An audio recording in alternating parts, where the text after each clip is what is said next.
नमस्कार दोस्तों, स्वागत है आपका आज की न्यूज़ में। दोस्तों, पुराने बुजुर्गों का कहना था कि समय बहुत खराब चल रहा हो तो कोशिश तो जारी रखनी चाहिए, लेकिन कोई नया पंगा नहीं लेना चाहिए। लेकिन इस कहावत को तो कोई समझदार बंदा ही समझ सकता है, लेकिन उसके लिए पाकिस्तान जैसे देश से कितनी उम्मीद करें और क्यों करें। तो ये इतनी बड़ी ज्ञान की बात क्यों की मैंने और इसका पाकिस्तान से क्या लेना देना है, आपको सब बताता हूँ। लेकिन एक ही रिक्वेस्ट है कि भाई वीडियो अच्छा लगे तो चैनल को सब्सक्राइब कर लेना, क्योंकि यहाँ पर डिफेंस, फॉरेन पॉलिसी और इकोनॉमी के साथ साथ वर्ल्ड अफेयर्स से संबंधित नई नई जानकारी आपसे शेयर करते हैं।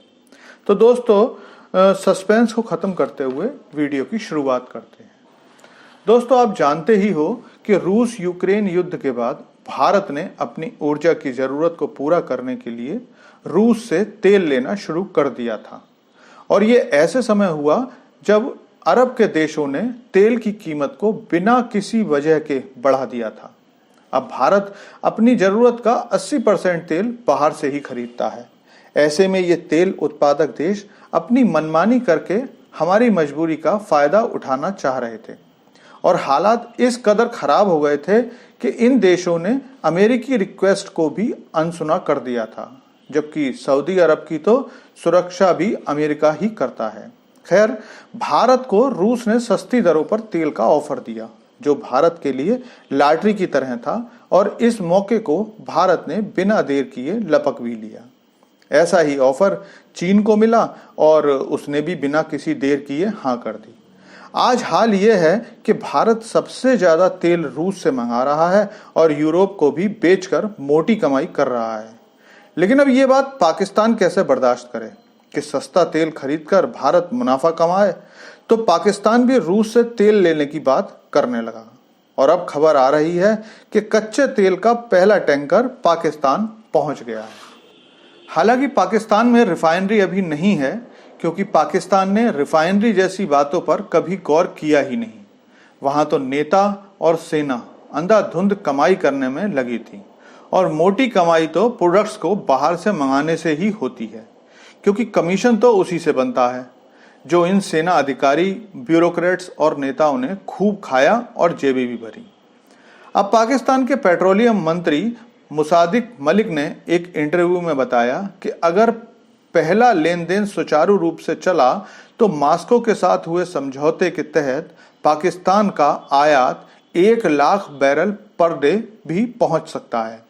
आपको बता दूं कि रूस अपना तेल भारत, चीन के बाद और अन्य एशियाई और अफ्रीका देश के साथ साथ कुछ लैटिन अमेरिकी देशों को भी सप्लाई कर रहा है।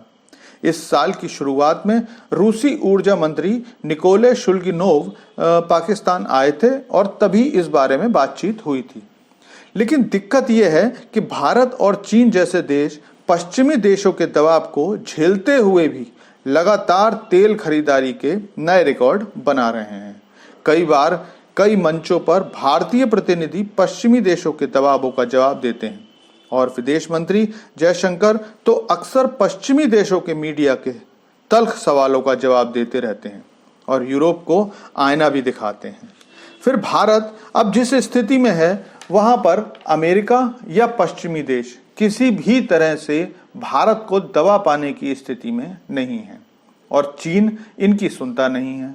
लेकिन क्या पाकिस्तान इस दबाव को सह पाएगा? पहले भी जब पूर्व पीएम इमरान खान ने भारत की देखा देखी रूस से सस्ते तेल लेने की बात की थी, तो पश्चिमी देशों की त्योरियां चढ़ गई थी।